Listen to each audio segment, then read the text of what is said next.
Today's video is sponsored by MacLeod. Welcome to r/Prorevenge, where a douchebag loses his house. Our next Reddit post is from Unoriginal Use. This story isn't about me, but about a guy I used to work with. He was a mountain of a guy, a huge Turk, but the kindest guy I ever met. He'd do anything for people he liked. Nobody ever saw anybody get on his bad side until that fateful day. As it happens, he was also our delivery driver, and he spent most days on the road in his semi, leaving before dawn and returning quite late, if at all that day. Our warehouse had a driveway large enough for him to pull the semi into and load and unload. The supermarket next door decided to do some renovations and expand. When they started construction, they started tearing out their brick parking lot and getting close to tearing out our driveway. The boss runs out, tells them where our property line is, and is assured they won't cross onto our property. Everybody goes back inside. Nobody worries until there's suddenly a raging bear Turk standing in the break room, shouting about how the driveway's been torn up and he can't get his lorry in. We go out, and indeed, the driveway is half missing, and there's a concrete building foundation poured in. The construction workers are nowhere in sight, and the boss sends the supermarket manager an email message and everybody goes home. The next day, we arrive to the site of very angry construction workers. Apparently, our Turkish delivery driver went back in the middle of the night with some bolt cutters, liberated about 30 of their shopping carts, and stuck them into the drying concrete in various comical positions. Overnight, the concrete hardened and the carts became quite difficult to remove. The construction crew brings in the jackhammers, and 4 days later, most of the concrete is gone, and they start preparing for another pour, this time leaving our driveway intact. The foundation comes out fine, everything is looking good. At that time, my boss shows up with the announcement that he had a land survey done, and while they didn't tear open our driveway the second time, they were still closer to our property line than allowed, and he'd already filed a complaint to get the concrete removed. It took them another week of jackhammering to get it out. And down in the comments, we have this story from Eric Fry. This story reminds me of a buddy I once had. He was a landscaper, and one of his clients wanted him to build a pergola in their yard. No problem, he says. So he goes about drawing up plans, talking with the city, etc. Construction starts where things had been approved, and the neighbor comes out and complains that it's too close to the property line, and everything must stop and be ripped out. Now, the neighbor wasn't nice about this and was being a total douchebag about the situation. Completely unreasonable and unwilling to compromise in any way. So my buddy has the land surveyed, and what do you know? The property line is actually a few feet over towards the neighbor's house. Meaning, not only was construction okay to continue, but also an addition the neighbor had put up actually crossed the property line and came into the client's yard. Well, I'm sure you can see where this went. Mr. Unreasonable now had part of his house that wasn't on his property, and remember, what goes around comes around. Very quickly, he became the nicest guy anybody had ever seen, but it was too late. He was forced to rip down the addition that had been built all those years ago. That's certainly a pro-revenge approach to the problem, but if it were me, I think I would have let the neighbor keep his addition, but charge him rent. Our next Reddit post is from the male Mary Poppins. I was always the kid people picked on at school. The girls would spread rumors about me, and the boys would harass me non-stop. See, I'd always known that I wanted to be a nanny. I loved babysitting and looking after kids, so it seemed like a natural career choice for me. I made the mistake of telling this to a girl who I thought was my friend, and she proceeded to tell everyone at school. As this was perceived as feminine, I instantly became the target for bullies. There was this one boy who loved to terrorize me. I'll call him Jack for the sake of the story. Jack was awful. He would follow me home while throwing things at me, vandalize my schoolwork, call me disgusting names, steal my stuff, cut my hair in class, etc. I was terrified of him. It got to the point where I couldn't sleep from the fear of having to deal with him at school the next day. I blame him and his friends for the anxiety I had, and still somewhat have to this day. I reached breaking point not long after Christmas when I was 15. My family never had a lot of money, but we got by. My mom had saved me for ages in order to buy me my first phone. No, it wasn't the newest model, but I didn't care. I was so grateful to have my first phone, and a little guilty that my mom had gone without her new Christmas outfit and had put off fixing her own phone to buy my phone. Once the schools opened up after Christmas break, Jack found out about my phone. He took it from me and proceeded to read through my messages, making fun of me for my lack of contacts and telling my mom I loved her. Then threw it on the floor and stomped on it in front of his friends. I was furious, upset, and devastated that this dickhead had destroyed something that my mom had worked so hard to buy for me. I started planning my revenge.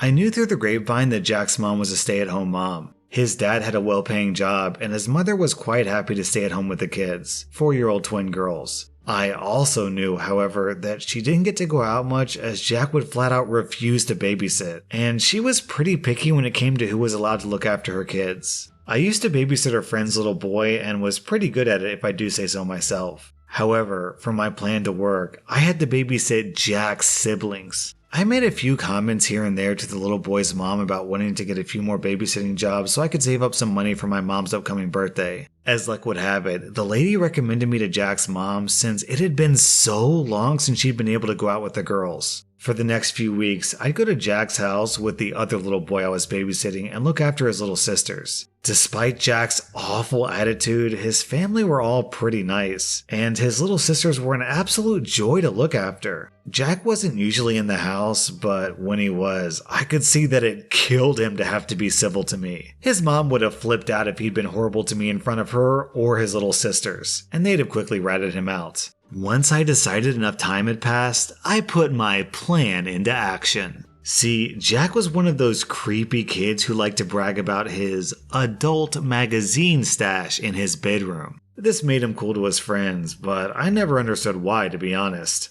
Anyways, every time I'd babysit and put the little ones to bed, I'd sneak into his room and search around. I know this is a massive invasion of privacy, but I was a stupid 15-year-old kid and couldn't take his bullying anymore. I eventually found his stash and made a mental note that they were in a bag in his closet. I'd been observant those past few weeks, so I knew that Jack's mom and dad had an unopened bottle of vodka in the fridge. They didn't drink a lot, and it was only for when they were going to parties. One night, once the little ones were asleep and Jack was out with his friends, I went to the fridge, opened the bottle of alcohol, and tipped about a quarter of it into the sink. His parents could afford to buy a new one, by the way. If they couldn't, I would have never have done it. And then I snuck up into Jack's bedroom and hid the bottle in the same bag as his stash. His parents found out about the missing vodka not too long later, and after Jack accused me of taking it, they showed up at my door. They weren't angry because they still didn't know who had taken it, so they asked me some questions. I denied everything, but was polite, and even offered to help them look for it in case it had been misplaced. They thanked me but told me that that was fine, they'd find it.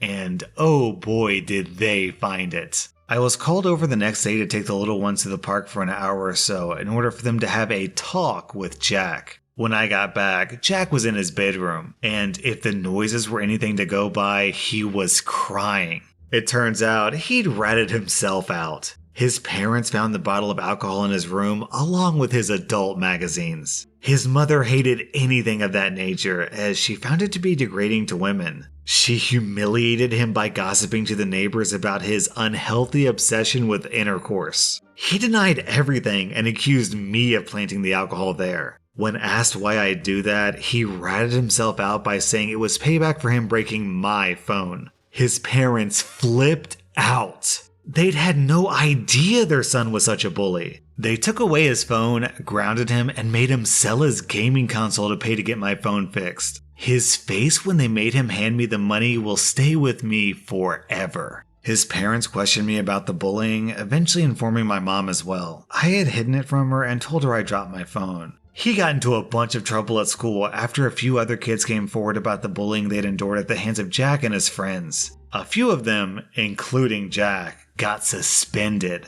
Jack's parents even made him go to the door to apologize to the people he'd tormented. I was reluctant to take the money at first, as it was way over the amount it would cost to get my phone fixed. So his parents compromised and told me to take enough to at least cover the repair cost. Needless to say, with the phone repair covered, I managed to get my mom an awesome birthday gift. Our next Reddit post is from PJ Murphy. To set the stage, many decades ago, Barney and Betty immigrated from Europe and bought a farm. A few years later they had kids and sponsored Wilma from the old country as a nanny. She met Fred, a local boy, fell in love, and got married. Wilma stayed on as the nanny and Fred worked as a farmhand. Their kids, along with Barney and Betty's kids, grew up together, and it was pretty much a big blended family. Years go by, and Barney and Betty decide to sell the farm fields to Farmer Frank, but they kept the land the house was on. They made enough off the sale to build a nice new house and rezone the property lines. They broke the lot up into 2 parcels, one for the new house and one for the existing house, which they gifted to Fred and Wilma as a recognition of their years of dedication and loving service. Both houses shared a well and a septic field.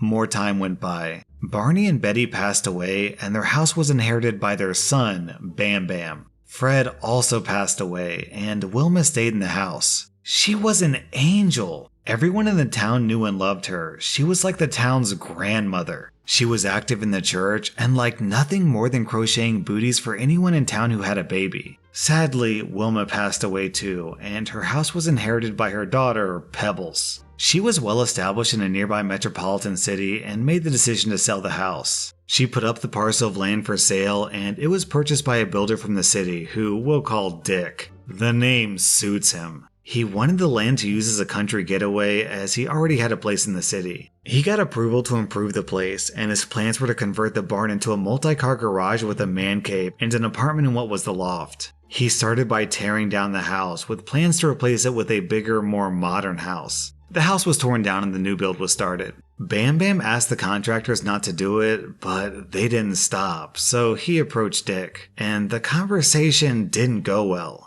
Dick was an entitled big shot dealing with who he thought was a country bumpkin. To give you an idea, Dick once went to the local diner and asked for the wine list. He was aggressive and disrespectful, and this pretty much set the tone for all future interactions. Bam Bam had enough. These contractor trucks were tearing up his land. So one weekend, he built a fence along the border between his house and Dick's. It wasn't a complicated fence, he just got a buddy with a post hole digger on his bobcat, sunk posts, and strung planks between them. This caused no end of trouble with the build. There was no room to park on Dick's land for the contractors without getting in each other's way, and they couldn't park in the driveway, which was only wide enough for one vehicle at a time. The contractors were pissed off. They had a long walk from the road to the build site and had to carry tools and equipment back and forth. Either that, or take turns dropping off materials. And then waiting hours for the carpenters to finish unloading the lumber so that the plumbers could unload the pipes. Dick was furious and came stomping over to Bam Bam demanding that he dismantle the fence.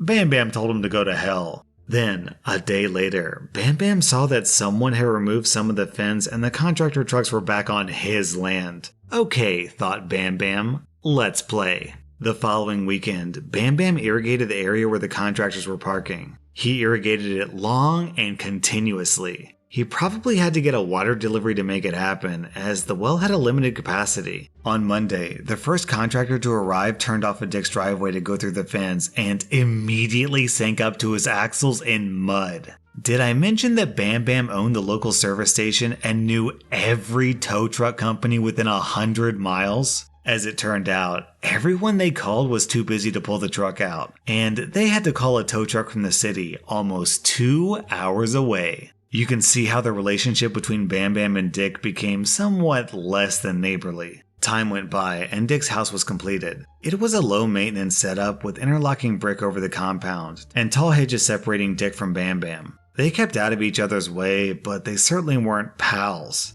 Dick's kids would come up on the weekend and have a party now and then, but Bam Bam would put up with it. One issue that arose was when Dick decided to fill the small swimming pool that he had installed. This drew the well dry and caused some sand to be pulled into the water treatment equipment. When Bam Bam emailed Dick about the cost of the repair, Dick basically replied that it was Bam Bam's problem. And he said the same thing when the septic holding tank needed to be pumped. Bam Bam offered to split the cost of the pumping, but Dick refused to part with the dime. Years passed, and Dick decided to list the house for sale. That's when Bam Bam made his move. He cut the water and capped the septic line leading from Dick's house. Then he informed the real estate agent of what he'd done. Well, that induced a thunderstorm for sure. There's no way Dick could sell a house that had no water or any way to dispose of waste. He couldn't build a septic field on his property, it was too small. He approached Farmer Frank to buy some of the land, but was rebuffed. His only option would have been to install a septic holding tank, but the only place to put it would have been right in the middle of his compound, and septic tanks can be aromatic. It would also have meant removing the in-ground pool. Dick tried to argue in court that he was entitled to access the well water in the septic field, but Bam Bam won, arguing that Wilma and Fred were given water and septic as a courtesy, and there was no contractual obligation to provide Dick either with well water or septic access. There was nothing in the deed to Wilma and Fred that could be grandfathered in, and Dick's emails refusing to pay for maintenance to either system was the nail in the coffin. The property sat vacant and unusable for months. The price dropped through the floor, and the few people that expressed an interest in the property approached Bam Bam with varying offers of cash to restore service. Bam Bam declined. No offers were made to Dick for the house. Finally, Dick did receive an offer from a numbered corporation, an offer that was about a quarter of the asking price. As is, with a statement that the buyer was aware that there was no water or septic service to the property. Without much choice, Dick accepted the offer. And that's how Bam Bam bought himself a beautiful modern country home at a steal of a price. He reattached the water and septic in an afternoon and moved his furniture down the driveway. He rented out his old house for extra money and had the numbered company negotiate with himself for an arrangement of perpetual use of the well and septic, thereby jacking the value of the house by a factor of 4. Later, if he decides to sell it, he'll be making a massive profit. Bam Bam now enjoys a country paradise and is the social king of the hill in his town. All because Dick decided to be a dick. So I'll be straight with you. Mack Weldon is paying me to sponsor this video, but even if they weren't paying me, I'd still say that I love Mack Weldon clothes. I'm literally wearing Mack Weldon pants and Mack Weldon underwear right now. My wife usually does all the shopping between us, so after Mack Weldon did the first sponsorship and they sent me a free pair of pants, I asked her to get me 7 pairs of underwear and 7 pairs of pants, and now I basically just rotate through these same pairs every single week. So I'm not even exaggerating when I say that for like the past, 6 months, I've worn Mack Weldon every day. Like, I seriously love these clothes. They're super comfortable and they look really nice. Additionally, they have a free loyalty program called Weldon Blue. Hitting level 1 gets you free shipping for life, and once you reach level 2 by spending $200, Mack Weldon will start giving you 20% off every order for the next year. So if you want comfy and durable clothes and also a discount, then go to macweldon.com/slash and enter promo code / to get 20% off your first order. That was rSlash and if you like this video, then check out my Patreon where I publish extra videos. Also, hit that subscribe button because I put out new Reddit videos every single day.